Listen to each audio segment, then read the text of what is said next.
you as the founder are part of the product in whatever capacity.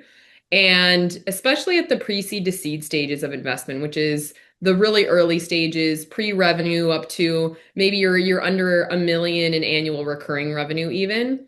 The investor is buying more into the founder before the product, and people buy from people. They're not buying just a problem, they're buying that transformation, the story.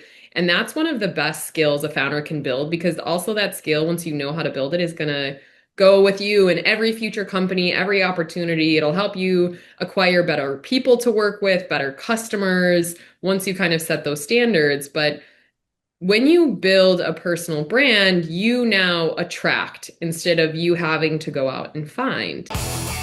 You are listening to Power Marketing with Kevin Lee. Kevin and his agency Did It have helped thousands of businesses win through superior marketing, as have his books, articles, speaking engagements, and the E-Marketing Association Power Marketing Podcasts. Here's Kevin. Hi, I'm Kevin Lee with the E-Marketing Association. Also wear a lot of other hats, including running an agency, Did It, which has been around for 30 years, mostly as a SaaS platform. We pivoted to becoming more of an agency. I have my own brand, Truth Nutrition. I run an incubator called Various Ventures, which if you go to variousventures.com, you can see all those portcos and their various stages of release. So super excited because of all those hats that I wear to having Kat Weaver on today, and we're going to cover a whole bunch of stuff from the sort of startup point of view, but not only the startup point of view, also from the angel investor and potentially a venture community's point of view as well. So, Kat, let's start with, before we get into pitch deck specific stuff, let's get into the founders and their personal brands and how those personal brands in various stages of development influence their ability to bring on customers and bring on investors?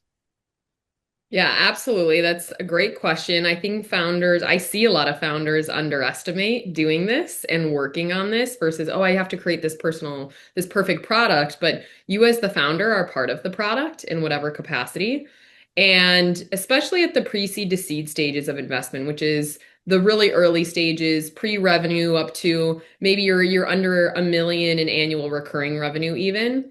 The investor is buying more into the founder before the product, and people buy from people. They're not buying just a problem, they're buying that transformation, the story. And that's one of the best skills a founder can build because also that skill, once you know how to build it, is going to go with you in every future company, every opportunity. It'll help you acquire better people to work with, better customers once you kind of set those standards. But when you build a personal brand, you now attract instead of you having to go out and find. And it makes it a lot easier. And I'll tell you, I just started posting a little bit on LinkedIn for, myself, and I thought I'm just going to help one more founder. But then I noticed after putting in quite a lot of reps though, that things and opportunity would come to me. People would ask if they could invest when I wasn't even publicly sharing that I was going to take on investment. And I've helped multiple founders with their raise. And actually, I've helped founders close over 95 million in grants and venture capital. So all this is purely from experience, not just in opinion, I swear. And that a lot of founders, I recommend you should be building in public on LinkedIn and or Instagram because the investors are watching that and they will index you on your ability to show up, how you talk about yourself, how you present yourself, how you build with your customers, and it kind of creates a little bit of FOMO for them. So it works in a lot of different ways, but it's not something that a founder should wait to build until they feel ready for it. So as it relates to, building a personal brand, I really only have time for a single social media platform, at least at scale, which is my choice of LinkedIn. But, I get pressure from folks, including sometimes employees like, oh, you got to, juice up your Insta or get back, get on TikTok as well. And while I could probably do that, I haven't chosen to do that yet. But a lot of folks really try to build their personal brand across nearly every social media platform. Do you think they should like triple down on one or should they spread themselves out? So my business coach has this really great acronym where it's focus, follow one course until successful. So yes, it's important to diversify the platform, But if you're really early, you have a lean team or just yourself, I would say really narrow in on one. I started on LinkedIn for years before trying other platforms because I felt myself getting discouraged, distracted. I wasn't getting really good at it. So once I felt like I had some power and growth behind LinkedIn, then I branched out into Instagram, which is a different algorithm to learn. It's a different style of content. It's more video focused versus, hey, I like writing on LinkedIn. I can write posts faster versus record, maybe edit, add some captions, upload it. There's so many different nuances to each platform. I didn't make it to TikTok yet, so I probably could repost there, but not my cup of tea just yet. And then on YouTube, because I realized I was repeating a lot of the same things to founders. So I thought if I did a little bit longer form version to that, it's going to be able to help them. But I built up my knowledge, the research, and team to be able to do that. Like, I'm not the only one, full transparency. Like, I have a team helping me advise on the style. We're testing all the time. Like, we're treating it, the social media is almost like a business in a way now. And it's really important to do that because we want to attract the right people and opportunities. But let's say start with one to get good at it, get a little bit of a feel for things before branching out. That's some great advice. One thing I've noticed in chatting with founders, obviously, when I was more active doing angel investing as opposed to the incubator, I would chat with a lot of founders, and also I'm part of a community PEF where there's a lot of post-exit founders.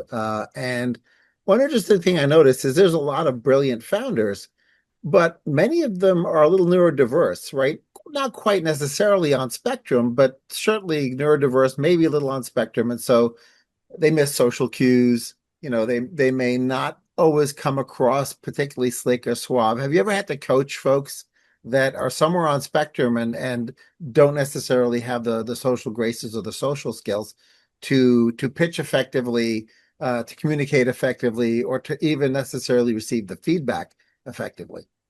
Every single day. That's not an exaggeration. I have supported hundreds of founders, and it's also not a natural skill for most people to be able to communicate. And also, when you're so passionate about your business, you're very close to it. And I say, as founders, we word vomit all the time. It's the more natural thing to do to try to get everything out and figure out what sticks when there's actually more psychology at play and purposely leaving out information. So it actually is a skill we should develop. I am a living testament of that. I wanted to go into medicine. I was so nervous, like blackout nervous when I would pitch or go into networking events. And now I can speak to 10,000 people without prepping in a script. But I put in tens of thousands of hours of reps to be able to do that. And not, I mean, do I still get nervous? Absolutely. Do I still have imposter syndrome? Absolutely. But that's a skill we can learn. And I fully believe in that. If a founder is committed enough, it is one of the best skills to have. It's not a business skill. It's not a entrepreneur only skill. It's a life skill. The best communicators get the most done and attract the best people or get what they want more efficiently. And so I work with founders every single day on the structure, the psychology behind communication, what to purposely leave out, what to lead with, what not to share.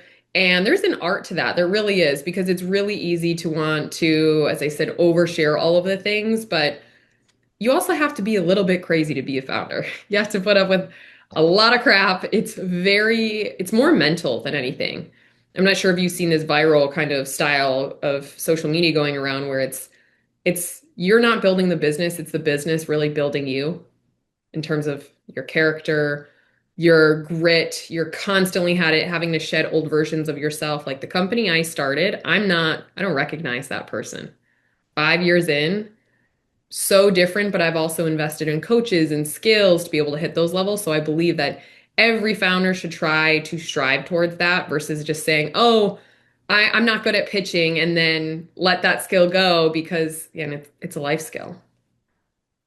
So let's move a little bit into the pitch process, right? Some people think there's like a template or a format or a cadence of storytelling that like pretty much any pitch deck should follow this, right? And then other people of the opinion like, no, the storytelling shouldn't just be the standard Hollywood arc. There should, with the hero or whatever you want to put in there. and it should be sort of more unique to the business. Do you espouse the idea that you really do need to craft the pitch deck to resonate against the founder and their persona and the business and its mission, and even separately depending on whether you're pitching seed or late stage seed and who you're pitching to? I absolutely have a structure. I don't think it's random.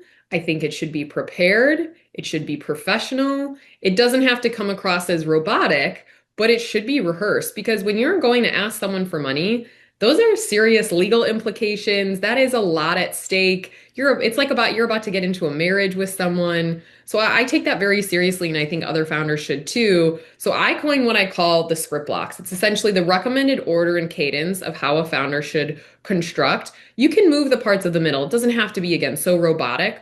But in every founder I work with, I always recommend leading with the story and problem. Not what you do, not a brain dump of statistics, because investors, most founders forget that investors are people too.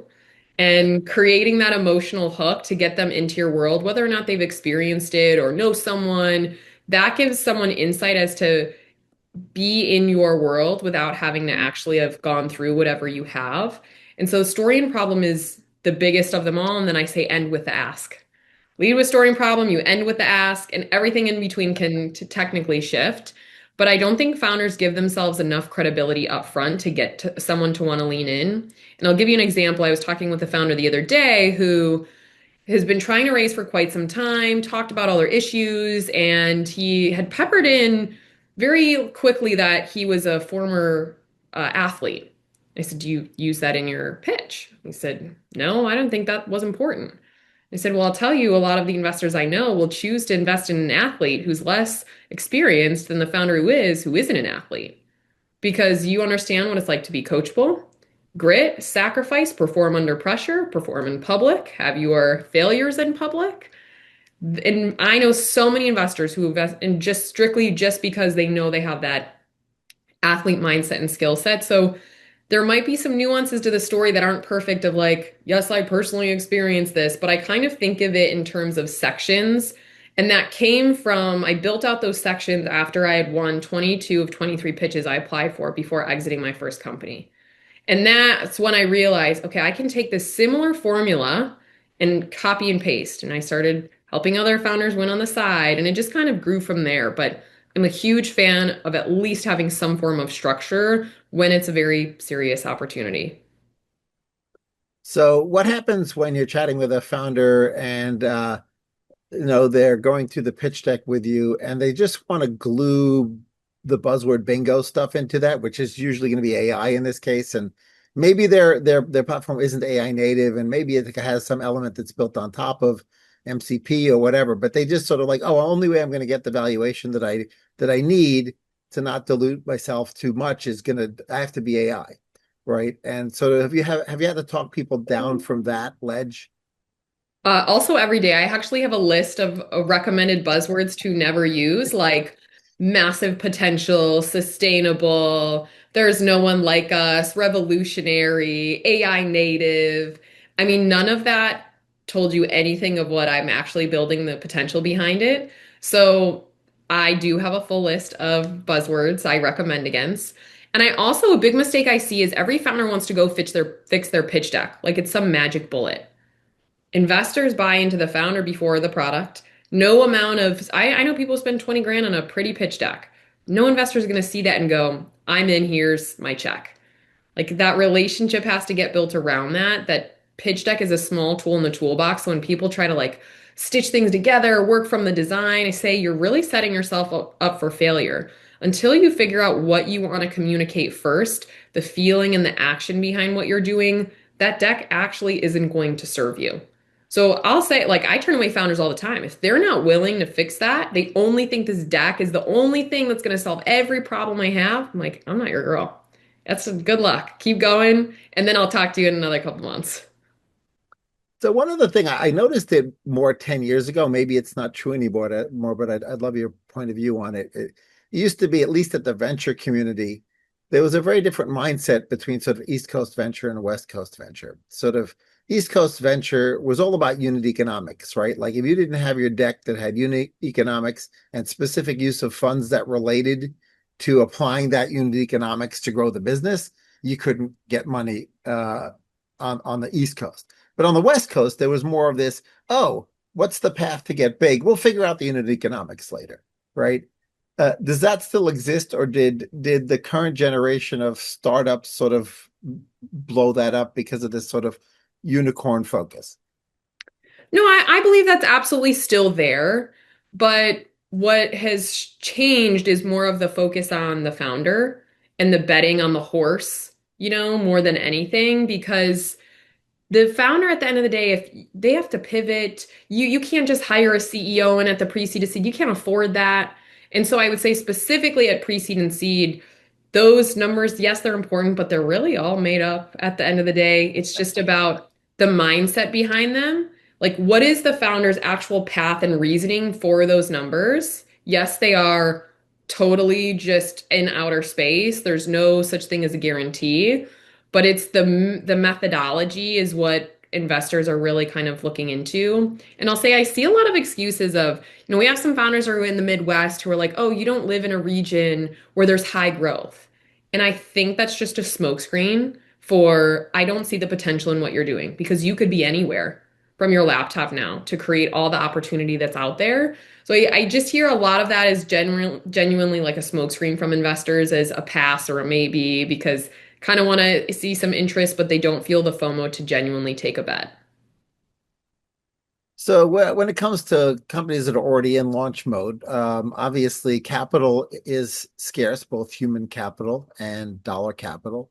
And do you get involved in helping the team sort of decide where to place those marketing dollars as well? I mean, I certainly have my opinion, having done many startups myself and running an agency, as to the media planning and marketing planning roadmaps and how different they are for different businesses. But I'm curious if that ends up something that is critical enough to the pitch deck that you get involved in helping them address those questions when they come up from the investors. Okay, so two things there. I think that's a great question, but can I challenge you on the money being scarce? Well, I guess you can, because maybe money isn't as scarce as everyone tells me who's in a raise. So I believe and see that money is extremely abundant. In a down market, the best investors are still investing. They see the opportunity, but it's about finding the right strategic money because every founder who wants to go for money thinks, "Oh, I'm going to go VC." And I'm a believer in that VC is plan F, not plan A. You have anyone can pre-sell anything. You have grants that are free money. You have debt that's cheaper than equity. You have potentially tapping family and friends. Not everyone has that, but that's still an option for some. You have individual angels. You have angel groups. You have family offices, and then you have your VCs. There's actually a multitude of opportunity, but again, there's not all money is good money. Not, I believe every in the or especially in the early stages, all the money that comes in should be strategic, and I see it absolutely abundant. But it takes strategy and for the founder to think about what's that right type of capital. I'm also a big fan of a combination of capital. So maybe Mhm. it's not going to purely come from one investor. It's not going to maybe just be all VC and angel. Maybe it's a combination of some debt and grants and pulling multiple forms to get to your goal because now your cap table is actually better aligned for the future versus giving up this fat chunk to this fund who wants a couple board seats. So that's my take on that. You don't have to believe it. I just see it every day. And even some Emma Green is did this on a podcast too, where she's like, I see money all day, every day, but most of it's bad. Like, you get to reject that. And the great founders, when they build that real profile of what the strategic capital looks like, those are the ones who get to say no. Getting to say no to the wrong capital is the most powerful thing that you can do. And then if we go on the marketing side of things, it's very important in a pitch to showcase this is the actual plan to acquire customers, how much it's going to cost, it's just saying like, oh, we have this influencer plan and we're going to run ads is not a go-to-marketing strategy. Like it's not a go-to-market strategy. And actually this morning I was talking with a founder they're like, oh, our plan is we're going to go viral. I'm like, that is such a big red flag because going viral is one, not a strategy, two, it's not sustainable, and three, you could be attracting the entirely wrong customer and you can't repeat it. You don't know what your actual cost to acquire a customer is, how much they're spending from you, how long they're going to stay with you. And so, long story short, it's crucial to be able to talk about it in depth, not in theory. For sure. Thanks for the clarification on the money thing. You reminded me of another untapped resource, which really very few people know about, is if the business being started, if the venture has demonstrable social impact, you can actually use donor advised funds to fund it. So literally DAF money, where there's about several billion of money tied up in DAFs. Generally, it goes to nonprofits, and that's what 90x% of it will go to. But you can actually invest DAF money into a social impact venture, and it's a sort of really fascinating IRS advantage. Or it's not really a loophole, but it's there for the purposes of funding things that deliver social impact. So it's grant-like in some ways, but it's its own thing. So I guess What a shame I'll for a change. founder to like not want to go after that. And they think, oh, I'm gonna jump straight to VC. When if you could leverage a bit of that, it also adds a layer of credibility if you do get that funding. Yeah, for sure. So I see honestly most founders are lazy and not trying to go the other sources, or it's just I'm doing my best to make this education or these opportunities more wildly known. So someone has the power to think through that combination versus thinking, wow, VC is the only way to go. So what else should founders be thinking about as it relates to their pitch deck, as it relates to their process, as it relates to their positioning? That all of that is made up. When you're making those assumptions, it's about more than anything instilling confidence in the investor that you are the most capable person and team to execute, pivot, get through tough times, and figure it out. I can't tell you how many investors I know that I'll ask, okay, what minimum KPIs do you want to see, your specifics? What things are you screening for? And they're like, honestly, it's like a gut feeling with the founder. And I see so many who spray and pray outreach. I know one founder, I wish I was making this up, but they spent $12,000 to blast 30,000 investors on this list that that group probably scraped from the internet, and zero replied, zero invested. So it's about quality over quantity in terms of outreach and opportunity. And the last thing I'll say to that is it's also, even if you're not pursuing capital right now, one, it doesn't make you a bad business if you never take on outside capital or you don't take on VC. That's not the merit of a good or bad business. And two, you do want to build the relationships before you need it or you think you need it or think you want to. That it's a long game.